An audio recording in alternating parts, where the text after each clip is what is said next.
Magandang gabi.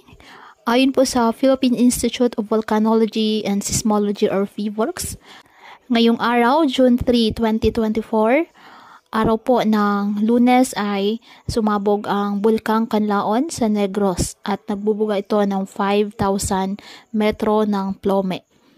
Mula sa Alert Level 1, tinaas po ng PHIVOLCS ang Alert Level 2 sa nasabing bulkan. Patuloy naman ang sinasagawang evacuation ng mga residente na apektado po ng nasabing pagsabog. Okay, patuloy pa rin po natin ipinapayuhan ang ating mga kababayan, lalo na po ang apektadong lugar ng nasabing pagsabog, na mag-ingat at kung kailangan pong lumikas ay pansamantala muna pong lumikas. At para po sa iba pang impormasyon regarding po dito sa Bulkang Kanlaon, maaari pong bisitahin ang official Facebook page ng PHIVOLCS.